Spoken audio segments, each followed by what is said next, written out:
একটা অস্ত্র আছে যেটা দেখা যায় না, গন্ধ নেই, কোনো শব্দ নেই, শুধু এক ফোঁটা বা একটি স্প্রে, আর কয়েক সপ্তাহের মধ্যে লাখ লাখ মানুষ মরে যেতে পারে। নিউক্লিয়ার বোমার চেয়েও সস্তা, লুকোনো যায় সহজে, আর ধ্বংসের ক্ষমতা অসীম। এটা আর কল্পনা না, 2026 সালে এসে দাঁড়িয়েছি আমরা। জৈব অস্ত্রের রাজত্ব শুরু হয়ে গেছে। আজকের ভিডিওতে জানবে কেন এটা এখন সবচেয়ে বড় থ্রেট। শেষ পর্যন্ত থাকো, লাইক করে রাখো এখনই।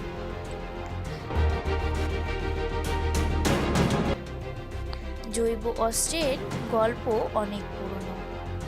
মঙ্গোলরা প্লেগের লাশ ছুঁড়ে মারত। দ্বিতীয় বিশ্বযুদ্ধে জাপানের ইউনিট 731,000 মানুষের উপর পরীক্ষা করেছে। কিন্তু 1972 সালে বায়োলজিক্যাল ওয়েপেন্স কনভেনশন সই হয়ে নিষিদ্ধ হয়ে গেল। তবু 2025-26 সালে ডুমসডে ক্লক বলছে বিপদ আরও কাছে। 4টি বড় কারণ রয়েছে। 1. Mirror life. ল্যাবে এমন সেল বানানো হচ্ছে যেটা স্বাভাবিক জীবনের সব নিয়ম মানে না। ছড়িয়ে পড়লে পুরো ইকোসিস্টেম ধ্বংস হয়ে যেতে পারে, মানুষ, প্রাণী, গাছপালা সব। 2. AI plus CRISPR. এখন এআই দিয়ে নতুন ভাইরাস ডিজাইন করা যায় মিনিটের মধ্যে। ফাউন্ডেশন এআই মডেলগুলো ইতিমধ্যে পোলিও ভাইরাস রিকনস্ট্রাক্ট করার গাইড দিতে পারে। 3. রাষ্ট্রীয় প্রোগ্রাম।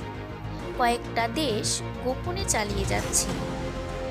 বিডব্লিউসির 50 বছর পূর্তিতেও কোনো শক্তিশালী চেক নেই।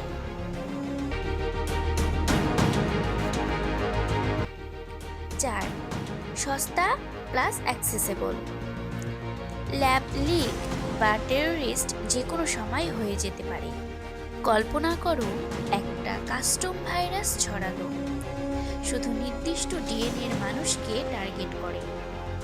মৃত্যুহার 50% প্লাস। কোনো টিকা নেই, অর্থনীতি থমকে যাচ্ছে।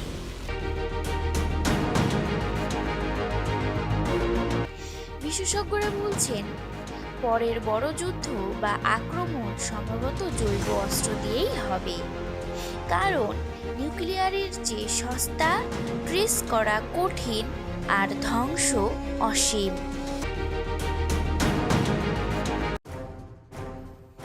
আর সবচেয়ে ভয়ের কথা, এআই আর সিনথেটিক বায়োলজির কারণে এখন যে কেউ ছোট ল্যাব থেকেও এটা বানাতে পারে।